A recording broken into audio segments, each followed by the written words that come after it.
Salut à tous, on se retrouve ce soir pour le débrief du match entre l'équipe de Marseille et l'équipe de Manchester City, ce match de Ligue des Champions au stade Vélodrome. Et grosse défaite pour les Marseillais, 3-0, un but de Ferran Torres, un but de Gundogan et un but de Raheem Sterling. Donc l'équipe de Manchester City a complètement dominé cette équipe de l'Olympique de Marseille.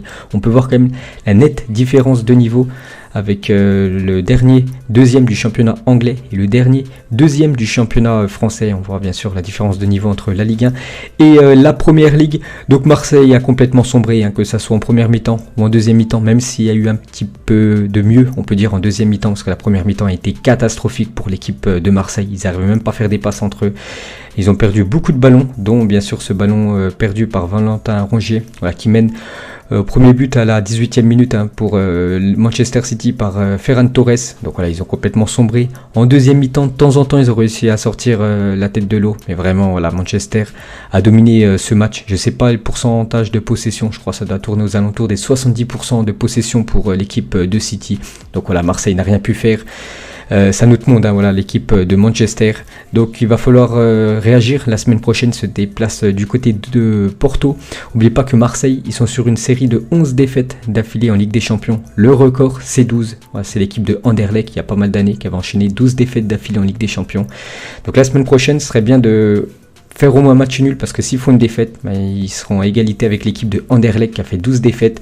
Donc voilà, c'est pas ouf. Il faut absolument qu'ils fassent quelque chose, parce que là ça commence à être compliqué, bien sûr, pour cette équipe de l'OM. On voit que la Ligue des Champions, ça n'a rien à voir avec le championnat français. Donc maintenant les gars, on va noter les joueurs de l'OM ce soir. N'oubliez pas, quand je note les joueurs d'une équipe, je fais ça sur Twitch. Donc mon Twitch, c'est bizbiz en majuscule, le tiré du 8 YTB, pour ceux qui veulent m'ajouter et venir dialoguer avec me, donner bien sûr les notes des joueurs. Donc je commence avec Steve Mandanda. Donc ce soir les gars, Mandanda, une note de 4. Donc 4, c'est un match insuffisant. Bon après, il prend 3 buts quand même. Voilà, son équipe perd 3-0. Il a fait quelques arrêts, mais à chaque fois les arrêts qu'il avait à faire, voilà, c'était quasiment sur lui. Donc il n'a pas eu grand chose à faire à part les buts. Il a quasiment rien pu faire sur les buts. C'était des passes devant lui. Voilà, c'est la défense qu'il a complètement lâché. Donc c'est quand même un match insuffisant. Je ne peux pas lui mettre 5 ou la moyenne, alors qu'il a pris 3 buts. Donc match insuffisant de sa part. J'ai vu un peu vos notes, c'était 3,5, 4. J'ai vu quasiment personne lui mettre la moyenne. On peut pas mettre la moyenne à un gardien qui a pris quand même 3 buts. Ensuite, on passe dans la défense. Donc ce soir, Villas-Boas nous a fait une compo. Je pensais qu'il allait jouer avec 4 défenseurs. Du coup, il a voulu vraiment essayer de garder le 0-0, mettre le bus derrière. Ça n'a pas fonctionné, parce que l'équipe de Marseille a quand même pris 3 buts. Donc il a joué en 5 défenseurs. Donc on commence avec Amavi, tout à gauche. Donc Jordan Amavi, je lui ai mis une note de 4. 4, c'est insuffisant. Donc il a galéré, bien sûr. En face, c'était Sterling quand même. Donc vous savez que Sterling, les gars, c'est un joueur très très compliqué à arrêter. Donc il a vraiment galéré. En première mi-temps, il a beaucoup de passes loupées de Amavi, il faut le préciser. Donc pour moi, c'est 4. Et je suis gentil 4, les gars. C'est un match insuffisant, parce qu'en deuxième, il a été un petit peu mieux Amavi. Ensuite, on passe donc dans la charnière de l'équipe de Marseille. Caleta Sarr. Donc pour moi, Caleta Sarr, ce soir, c'est une note de 3. Mauvais match de Caleta Sarr. Il a eu beaucoup de mal. Bon, après, toute la défense de l'OM a sombré, que ce soit lui, Alvaro ou Balerdi. Voilà, lui aussi, il a vraiment galéré. Donc pour moi, c'est 3 Caleta Sarr. Beaucoup de fois, il était en retard, parce qu'il est plutôt lourd, Caleta Sarr. Donc avec Ferran Torres, avec Foden qui a été très très bon ce soir. Avec Sterling, des joueurs très vifs. Donc il a vraiment galéré, le défenseur croate. Donc 3, c'est un mauvais match de sa part. C'est là que tu vois quand même la différence entre un match de Ligue des Champions et un match de Ligue 1. Tu vois, contre Lorient, tout ça, ça passe. Mais contre City, ça passe pas du tout. Ensuite, Álvaro González, le leader, entre guillemets, de la défense de l'équipe de Marseille. Donc c'est la même note, les gars. J'ai mis 3 à Caleta Sarr, je mets 3 aussi à Álvaro González. Ils ont fait quasiment le même match. Ils ont vraiment galéré. Je crois sur le but ou une action, je sais pas, il était hors sujet. Il était souvent en retard, Álvaro González. Donc pour moi 3. Voilà, c'est un mauvais match de sa part. Et Balerdi qui a été très très bon lors du dernier match contre Lorient. Mais bon, en face, c'était pas Lorient, c'était Manchester City. Donc lui aussi, il a eu beaucoup de mal. Je me souviens où un coup, il a essayé de contrôler. Il a perdu le ballon une seconde après. Et je crois que c'est Zinchenko qui a fait une reprise de volée qui est passée à 2 cm des buts. Donc il était à l'ouest, le défenseur argentin. Donc j'hésitais entre 3 et 2. Je vais quand même lui mettre 2. Pour moi, il a été encore plus mauvais que Caleta-Car et Alvaro González Balerdi. Il a eu énormément de mal ce soir. Là, c'était une catastrophe. Et on va finir, les gars. La défense qui a sombré ce soir. Vraiment, ils ont sombré en première mi-temps. Ils n'arrivaient plus du tout à ressortir le ballon. Après, Manchester City a quand même fait un sacré pressing. C'est pour ça qu'ils n'ont pas pu faire tout le pressing pendant tout le match. Parce que voilà, c'est fatigant. Donc on termine avec Sakai. Donc j'ai mis pas mal de fois la note de 3. Et lui aussi, il aura sa note de 3. Sakai. Lui aussi, il a eu énormément de mal. De son côté, c'était Foden. Parce qu'à ma vie, c'était Sterling. Donc Foden, très très bon joueur. Le joueur anglais, donc il a galéré. Il a vraiment galéré. On l'a pas vu offensivement. Après, on n'a pas vu beaucoup de joueurs de l'Olympique de Marseille offensivement. Donc il y a un match très très compliqué pour le Japonais 3. Donc on va passer milieu de terrain. Donc on commence toujours à gauche. On va commencer avec Boubacar Kamara. Qu'est-ce que vous en avez pensé de Kamara ce soir ? 5, bon match pour sa part, dans une équipe mauvaise, ouais. Donc pour moi, Kamara, les gars, je sais pas, par rapport à vos notes, c'est vrai que je sais pas si vous êtes dur, ou peut-être on n'a pas le même avis. Pour moi, les gars, ça a été le seul Marseillais, déjà qu'à la moyenne, parce que j'ai mis 6. Voilà, Kamara. Pour moi, ça a été un match satisfaisant. Il n'a pas perdu beaucoup de ballons. Et quand on regarde vraiment les autres joueurs, le niveau qu'ils ont montré du côté de Marseille, et lui, on voit vraiment une nette différence. Il a récupéré quand même pas mal de ballons, des bonnes déviations. Pour moi, il a été satisfaisant ce soir, c'est pour ça que je lui mets une note de 6. Et c'est le seul Marseillais qui a la moyenne quand même.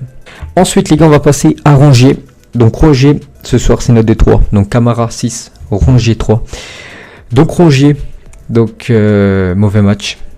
Surtout à cause, on peut le dire, c'est une boulette. Voilà, en première mi-temps, c'est à la combienième, c'est à la 18e minute où ils prennent le premier but. Il fait une passe, les gars, il fait une passe directement au joueur de Manchester City, je sais plus c'est lequel.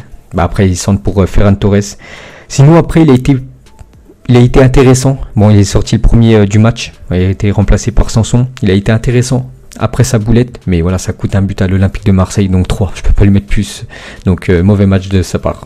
Peut-être qu'il n'y aurait pas eu ce but-là si tôt dans le match. Peut-être Marseille aurait gêné un peu plus l'équipe de City. Peut-être qu'ils auraient marqué par chance, on ne sait pas. Cuisance, vous en avez pensé quoi du joueur du Bayern Munich ? Je vous donnerai ma note juste après. Donc Cuisance 5-2. Putain, ouais les gars, vous êtes Cuisance cuit à la 45e. Ouais, il était cuit. Tu vois, on parlait d'André Villas-Boas. Pourquoi il n'a pas fait sortir plus tôt ? Il était cuit, les gars. Il n'arrivait plus du tout. Un coup, il y a eu un sprint. Avec quoi ? Bon, Walker, après, ça va très vite, Walker. Mais il avançait pas. Donc pour moi, les gars, Cuisance, j'ai mis 4. 4, c'est insuffisant. Alors, ça n'a pas été ouf. J'aurais même pu lui mettre 3. Donc je mets quand même 4. Voilà, j'ai mis 4 sur la feuille. Donc c'est pas ouf pour l'instant, Cuisance. Il a perdu énormément de ballons en première mi-temps. Il a sombré comme toute son équipe, puis il aurait dû sortir plus tôt. Je sais pas, moi les gars, je suis pas coach, mais je vois que le joueur il est cramé et tu le laisses jouer jusqu'à la 80e. Je sais pas. Faire rentrer Luis Enrique ou même Payet. Je sais pas, ou Benedetto, faire rentrer un ou même Germain, fait le rentrer, il avançait plus Cuisance. Il courait même plus, les gars. Donc les gars, on va terminer avec les deux attaquants. On va commencer côté gauche comme d'habitude. Donc la surprise, parce que je pensais pas du tout qu'il allait être titulaire, je pensais que ça allait être Benedetto. Du coup, c'est Radojnik, le joueur serbe, c'est un joueur serbe. Donc pour moi, c'est note de 3. Mauvais match de sa part, on l'a quasiment pas vu.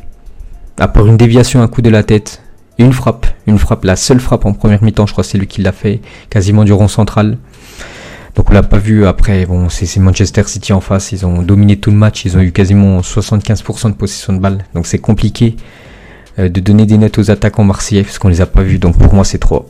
Je peux pas lui donner la moyenne, l'équipe a perdu, ils ont perdu 3-0, donc 3. Donc Thauvin, moi déjà je vous dis, je lui ai mis une note de 3. Mauvais match.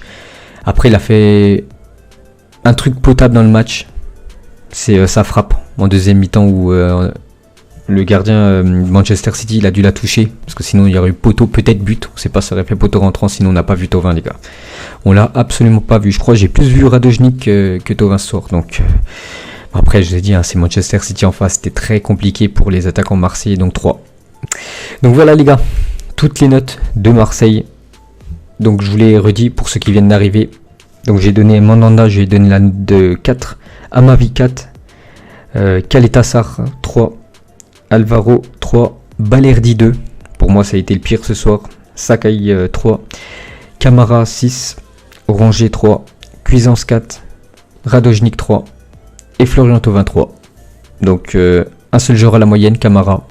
Il n'y a que lui qui a été bon ce soir. Enfin, satisfaisant. Le plus mauvais, Balerdi.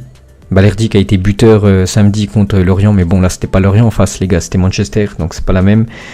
Et il a vraiment galéré. Il a vraiment galéré, même sur ses prises de balles. Donc, merci à vous, les gars. Et en espérant que demain, le PSG et Rennes gagnent, parce que pour l'indice UEFA, les gars, c'est pas cool. Allez, bonne soirée et à plus tard.